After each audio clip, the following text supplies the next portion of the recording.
At 2:17 a.m., an airline compliance analyst reviewing routine audit reports at Eastbridge International Airport discovered something impossible.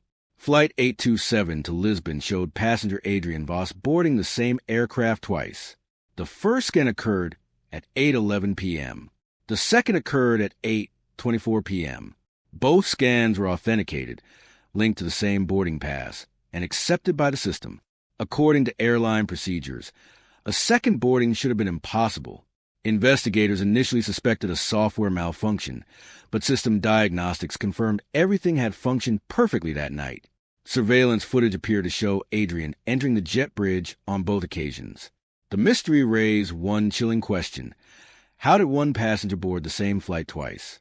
Airline security investigator Melissa Grant led the inquiry. Records showed Adrian arrive at the airport, cleared security, purchased coffee, and approached Gate 18 before the first boarding scan.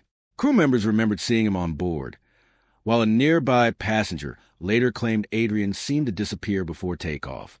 Investigators soon discovered Adrian had legally changed his name 18 months earlier. Previously, he was known as Daniel Mercer. Even stranger, 2 years of his past contained unexplained gaps with no employment, residence, or travel records. Facial analysis experts reviewing surveillance footage identified a second man who looked remarkably similar to Adrian. Investigators nicknamed him the Shadow Passenger. The theory seemed promising until biometric records confirmed Adrian had been present throughout most of the boarding process. Then forensic technicians uncovered evidence that one of the airport camera files had been deliberately altered. What began as an airline inquiry became a criminal investigation. Attention turned toward airport personnel. IT contractor Kevin Reyes was briefly suspected due to system access, but forensic logs cleared him. Then an anonymous tip directed investigators toward baggage records. Adrian had checked one suitcase, yet the system briefly registered a second piece of luggage that vanished without explanation. Detectives began suspecting identity fraud or smuggling. Financial records later revealed large payments flowing through shell companies to airport operations supervisor Leonard Pike, who had access to restricted airport corridors. The case deepened when a gate agent changed her testimony years later. She admitted seeing two nearly identical men that night, but had remained silent after receiving threats. Investigators uncovered links between Adrian's former identity and international passport fraud networks. Evidence servers were later breached, and critical files disappeared, suggesting organized criminal involvement. The breakthrough came when a retired airport mechanic reported seeing Leonard Pike escorting an unidentified civilian through a restricted corridor connected to Gate 18. Archived access logs confirmed Pike's credentials opened a secure door at 8:18 p.m., exactly between the two boarding scans. Analysts then noticed subtle differences in cabin photographs, showing seat 18A occupied by different individuals before departure. Investigators finally uncovered the truth. The operation was not about moving a passenger.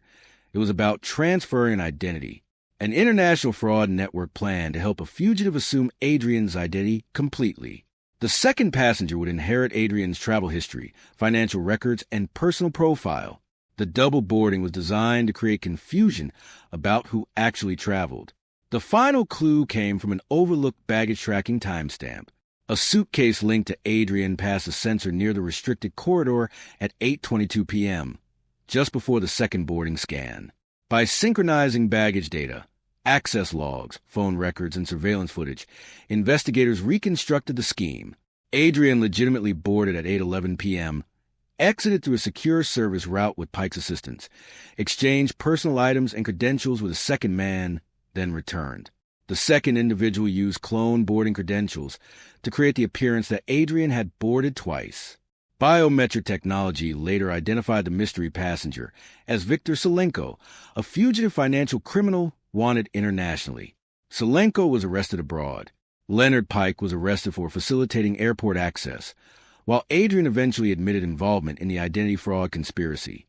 Court proceedings exposed a sophisticated criminal network specializing in stolen and blended identities.